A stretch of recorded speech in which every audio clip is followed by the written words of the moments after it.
Jadi sekali lagi saya menghimbau kepada Presiden untuk panggil lagi Menteri, hentikan itu nama-nama yang diusulkan oleh usaha-usaha finance seperti Estadana dan sebagainya, koperasi-koperasi simpan pinjam dengan bunga yang tinggi, karena mereka siasati dengan berikan pinjaman dulu. Jadi bagaimana Pak Bupati tadi waktu turun di BRI Kota Bunan tiba-tiba sempat ada marah-marah, itu kenapa Pak? Jadi gini, saya tadi kebetulan kunjungan dengan Pak Kapolres setelah habis apel untuk operasi lilin 2020 Natal dan 2021 tahun baru. Kemudian kita jalan untuk bagi-bagikan masker ke masyarakat, bantuan dari Kapolda Sulawesi Utara. Kapolres bilang di BRI Kota Bunan itu banyak orang ngumpul. Saya bermaksud datang lihat kalau mereka pakai masker. Alhamdulillah mereka pakai masker. Saya tanya, ini ibu-ibu semuanya, ada apa? Mereka bilang mau terima bantuan dari Presiden. Saya tanya, yang UMKM ya? Oh iya, 2.400.000. Nah, berapa banyak? Sekitar 125 orang. Siapa yang usul? Nah, ini yang finance, yang Estadana, kebetulan berdampingan langsung dengan BRI. Saya bilang, kenapa dia yang ngusulin? Oh iya Pak. Nah, datanglah orang koperasi 3 orang. Saya tanya bagaimana mekanismenya. Dia bilang, ini nasabah kita semuanya Pak. Mereka ini kita pinjamkan uang, baru kita usulkan ke Kementerian Koperasi dan UMKM. Saya tanya ke nasabah-nasabah itu, ibu-ibu, bagaimana cara pinjamannya? Jadi ada beberapa langsung kasih contoh. Kami pinjam 3.400.000.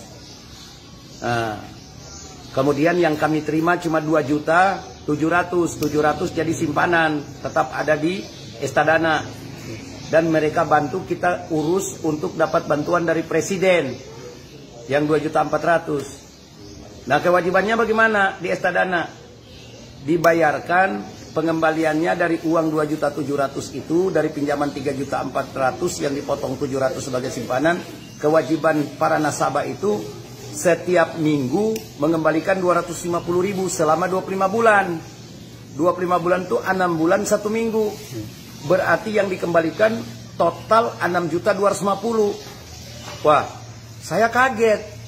Berarti uang bantuan Presiden untuk menghidupkan ekonomi kecil dan menengah oleh rakyat-rakyat ini yang kena dampak, uang itu tidak cukup menutupi bunga dari pinjaman dari yang diberikan Estadana.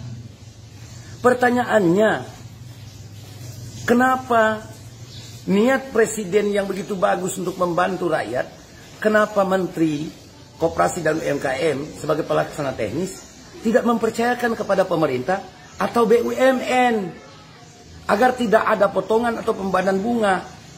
Kalau di macam Estadana ini, mereka awali dengan pinjamkan dulu uangnya dengan bunga selama 6 bulan 1 minggu itu kurang lebih 131%. Ini akan bikin celaka ini orang-orang ibu-ibu susah ini karena ketidaktahuan dia, dan dia terjepit dengan masalah modal. Dia iya-iya saja. Nah, saya minta Pak Presiden, Bapak itu sayang benar sama rakyat. Saya bupati yang paling setuju ketika Bapak mengambil keputusan itu. Gelontorkan sekian triliun untuk menghidupkan ekonomi lewat UMKM. Karena UMKM itu menampung kurang lebih 80-90% tenaga kerja. Ini satu cara yang bagus. Tapi pelaksana teknis Presiden, yaitu kementerian, justru tidak melihat dampaknya. Ini kesekian kali para menteri melakukan kesalahan. Terus apa gunanya kita sebagai bupati, wali kota dan gubernur sebagai perpanjangan tangan daripada pemerintah pusat, perpanjangan tangan dari Presiden? Kami ini kan melaksanakan tugas konkuren. Apakah mereka itu yang di Estadana sebagai finance dengan suku bunga yang tinggi lebih tahu dan lebih sayang rakyat daripada kami? Ini kesalahan fatal untuk kesekian kalinya beberapa menteri yang kadang-kadang membuat satu kebijakan tanpa melihat dampaknya. Jadi sekali lagi saya menghimbau kepada Presiden untuk panggil lagi Menteri, hentikan itu nama-nama yang diusulkan oleh usaha-usaha finance seperti Estadana dan sebagainya, koperasi-koperasi simpan pinjam dengan bunga yang tinggi, karena mereka siasati dengan berikan pinjaman dulu. Karena kan itu nanti mereka usulkan nama-nama itu sekitar 120-an orang. Saya kaget tadi ini, tepatnya Senin tanggal 21 Desember. Saya tadi sempat marah sama orang koperasi karena dia datang, 3 orang bilang, oh kita tidak paksa rakyat Pak, kita malahan bantu, pinjamkan dulu. Saya tidak mau tahu dengan usahamu. Yang saya mau lindungi adalah rakyat saya yang mereka terjepit dengan modal, kebutuhan modal, dan mereka tidak paham bahwa ini justru akan menyusahkan dia.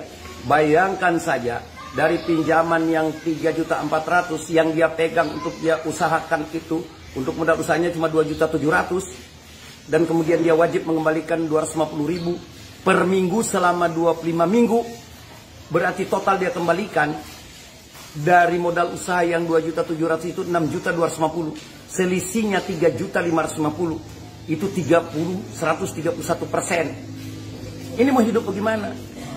Berarti uang yang dia terima dari Presiden, kasih sayang Presiden, yang niat tulus Presiden itu tidak cukup menutupi bunga dari pihak finance ini. Makanya saya minta Presiden koreksi lagi kebijakan Menteri ini. Langsung aja kepada pemerintah daerah. Nanti kita yang lakukan pendataan terhadap usaha-usaha kecil terutama ibu-ibu. Kita kan yang punya rakyat, kita yang tahu kok.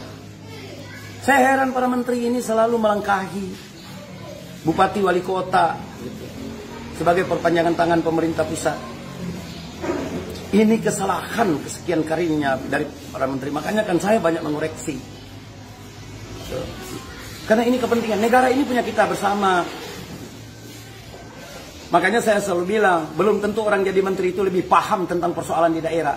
Kita di daerah yang lebih tahu. Jangan terlalu mengeneralisir bahwa seakan-akan para bupati, wali kota, dan gubernur itu semuanya orang-orang jorok, orang-orang pencuri. Enggak lah, kita juga sayang rakyat kita.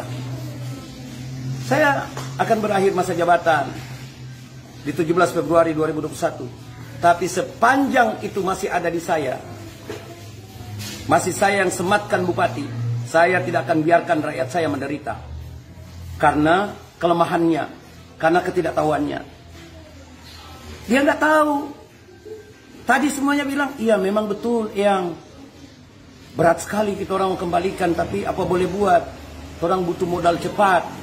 Dan cuman ini finance ini yang datang untuk membantu supaya kita orang dapat bantuan dari Presiden. Saya bilang, Presiden bermaksud supaya kalian tidak pinjam yang begini-begini. Karena bunganya begitu tinggi.